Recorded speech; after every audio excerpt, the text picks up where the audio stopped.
Hi, boys and girls. Welcome back to the Apocablog.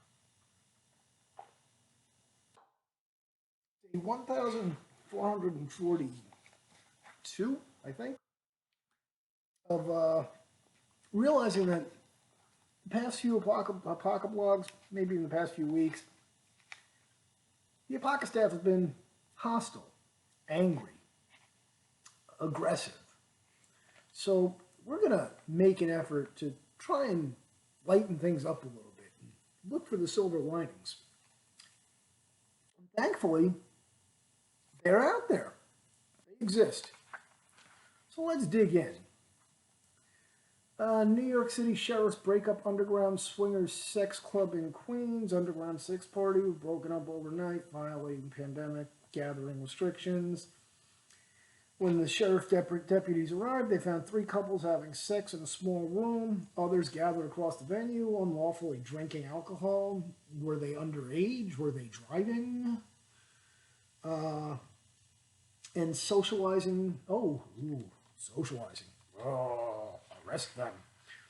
According to the sheriff and pictures of the event.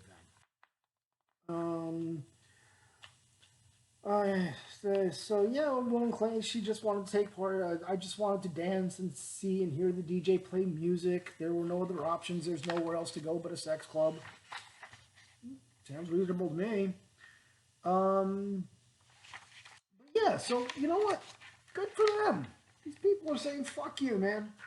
I'm going out and putting my thing down." God bless. Um, and this is not just not just New York. This is a nationwide thing. So, despite Governor Gretchen Whitmer's best efforts to annihilate all of human contact in her state, some citizens have managed to make some pretty close connections. As reported by the news, by October, cases of the sexually transmitted disease gonorrhea had surpassed the 2019 total count. Last year, an estimated 18,264 cases of gonorrhea were reported in Michigan. The state this year is on track for a 22% increase in infections. Well, good for fucking you. No mask for these people, clearly, anywhere. Well, good for them. That's good news. That means people are not just getting out there, but they're interacting physically. They're getting closer together. And I hopefully this catches on across the country. But it's not just men and women. It's there's also group participation. New York City's crime wave reaches new heights as this year's murder tally surpasses all of 2019. Subway shovings, flamethrowers, and some dude running around a fucking bus with a flamethrower. Pretty entertaining. Shootings are all up in New York. New York City blamed on perfect storm of police reform and pandemic. Oh, fuck off, pussy. Chicago Times reports that 38 people shot Friday. Oh, so it's not just New York. We got, again, this is nationwide. 38 people were shot Friday, from between Friday and into Sunday morning, 4 fatally. Breitbart reported that 23 people were shot in Lightfoot, Chicago, on Monday the 16th alone. Now, these people are getting out there.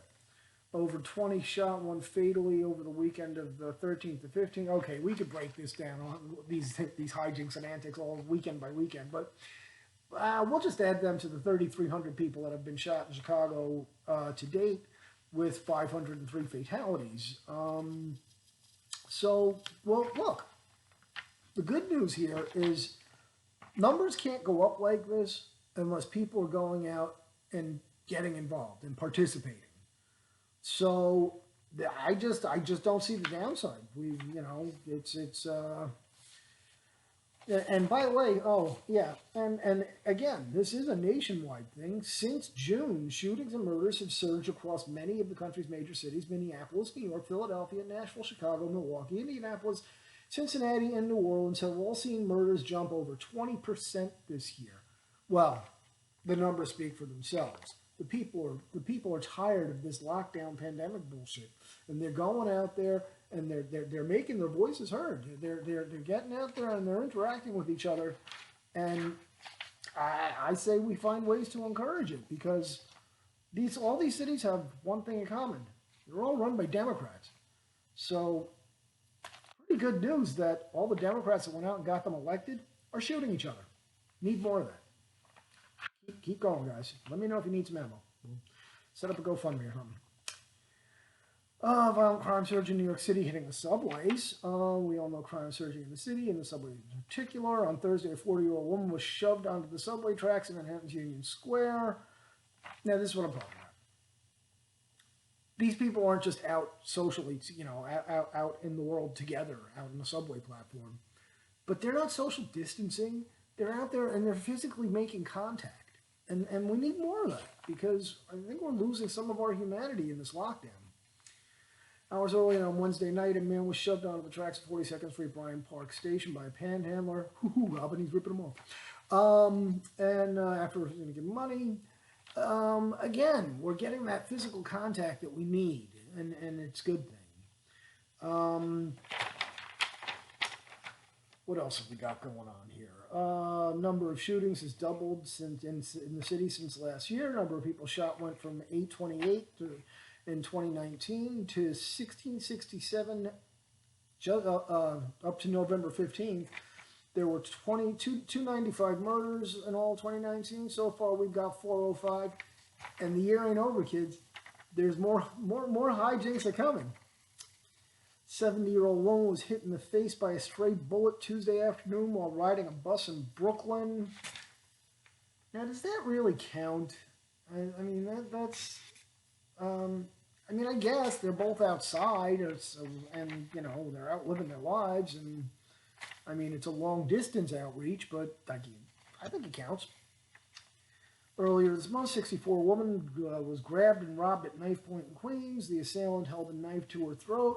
Now, this is what we need. We need more people getting in there and hugging. Hugging. That's what we need. And I think that this summarizes it best. A pair of parolees with multiple arrests allegedly broke into a home in Queens on Tuesday, held a family hostage during an hours-long standoff, with the police. Now, these people are true fucking patriots. They're going out there, they're telling the government, fuck you. I'm not going to let you tell me whose house I can go to. I'm not going to do this social distancing thing where we're not allowed to have groups of people in our home. We're going to have people over. And look, clearly these people don't mind. I mean, they're not nervous about anything. They spent hours hanging out together. So this is what we need, people. This is how we get back to where we belong. This is it. This is the fucking roadmap. I'm showing it to you. Get out there and do your fucking part.